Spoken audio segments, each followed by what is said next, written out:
आज जो हमारी कहानी है वो है एक पत्थर तोड़ने वाली की। तो आइए कहानी शुरू करते हैं।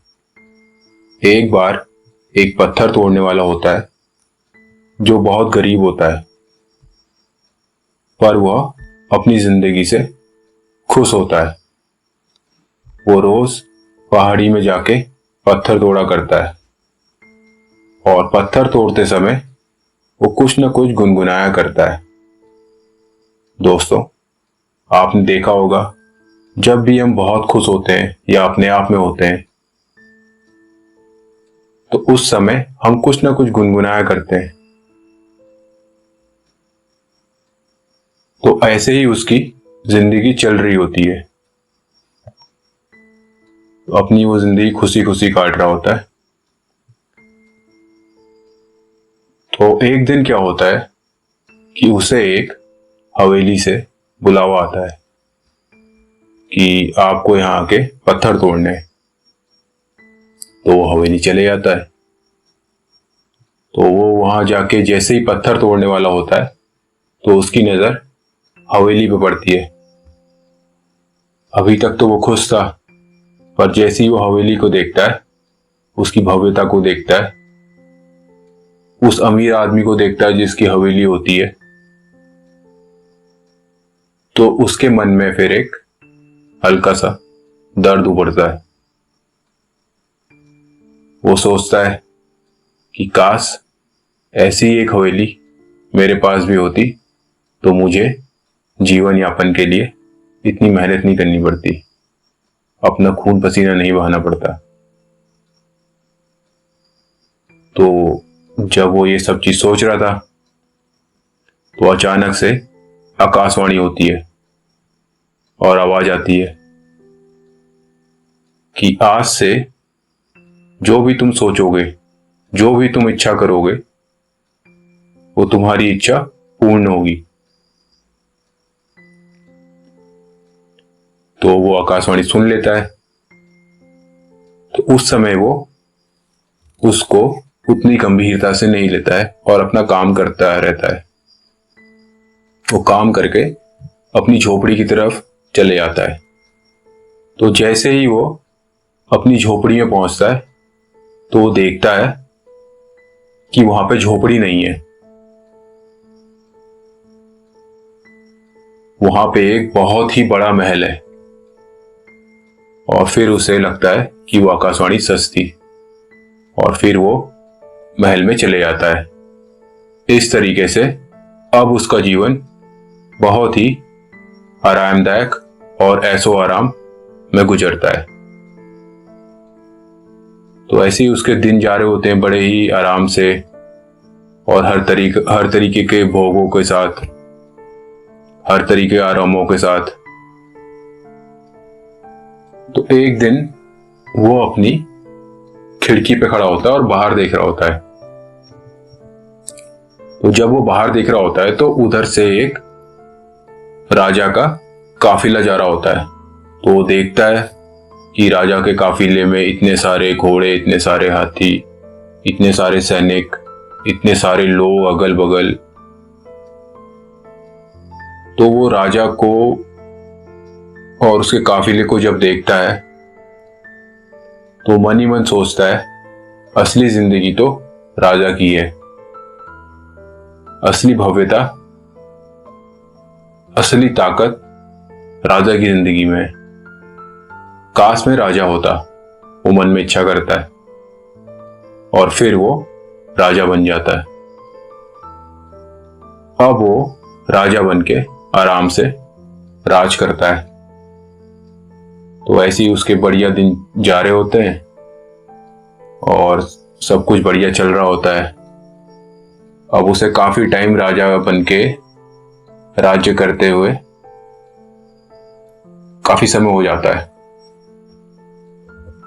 अब एक दिन वो ऐसे ही शिकार खेलने जा रहा होता है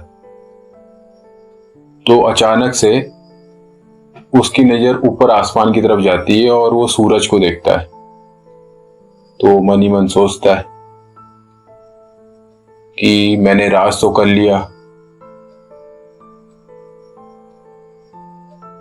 मगर इस धरती में असली राज सूर्य करता है, क्योंकि वो सारे प्राणियों को जीवन देता है। काश में सूरज होता। वो मन में इच्छा करता है और फिर वो सूरज बन जाता है। उसके बाद से वो सूरज बन के आसमान में चमक रहा होता है। तो ऐसे ही करते हुए कई मौसम निकलते हैं। फिर आता है सावन का महीना। तो दोस्तों, सावन के महीने में जो उसकी किरणें होती है वो बादलों के पार नहीं जा पाती हैं। तो वो सोचता है कि मुझसे ज्यादा ताकतवर तो ये बादल है। काश में बादल होता, क्योंकि उसकी जो किरणें थी वो उसके पार नहीं जा पा रही थी। तो फिर वो मन में इच्छा करता है कि बादल होता और वो बादल बन जाता है। अब वो बादल बन के मंडराता है। तो ऐसे ही वो फिर एक दिन जब बारिश होती है तो बरस के फिर वो पानी के रूप में नदी में समा जाता है। तो नदी के साथ बह रहा होता है तो एक बड़ी चट्टान से वो टकराता है। तो आपने दोस्तों देखा होगा, जब भी बड़ी चट्टान से पानी, नदी का पानी जाता है तो वो उसके कोनों से जाता है। तो वो फिर सोचता है ये बादल पानी होने से कोई फायदा नहीं है। असली ताकत तो इस चट्टान, इस बड़े पत्थर की है, जिसके बगल से होके मुझे गुजरना पड़ रहा है। मैं इसका बाल भी बांका नहीं कर पा रहा हूं। काश में ये बड़ी चट्टान पत्थर होता। तो मन में इच्छा करता है। फिर वो बड़ी चट्टान बन जाता है और एक पहाड़ में चोटी में पड़ा रहता है। तो ऐसे ही उसका जीवन जा रहा होता है। तो एक दिन क्या होता है कि जो वो पत्थर बनके, बड़ा चट्टान बनके पहाड़ में पड़ा होता है, तो उसे अपनी टांग की तरफ कुछ खुजली टाइप की होती है, कुछ सरसराहट होती है और कुछ खुटर खुटर की आवाज भी आती है। तो वो देखता है कि एक पत्थर तोड़ने वाला गाना गुनगुनाते हुए उसको धीरे धीरे तोड़े जा रहा है। अब जब वो ये चीज देखता है तो फिर वो बहुत ज्यादा गुस्सा आ जाता है उसे। वो फिर सोचता है मेरी इतनी बड़ी चट्टान होने का क्या फायदा है, जब इतना गरीब और अदना सा आदमी मुझे धीरे धीरे करके तोड़े जा रहा है, वो भी खुशी खुशी। फिर वो कहता है इससे अच्छा तो मैं ये पत्थर तोड़ने वाला ही होता। फिर वो दोबारा से पत्थर तोड़ने वाला बन जाता है और दोबारा से वो गाना गुनगुनाते हुए पत्थर तोड़ना शुरू करता है। दोस्तों, कहानी यही खत्म हो जाती है। यही कहानी का अंत है। आपको कहानी कैसी लगी कमेंट बॉक्स में बताइए। अगर आपके कोई सुझाव हो तो वो भी जरूर बताइए।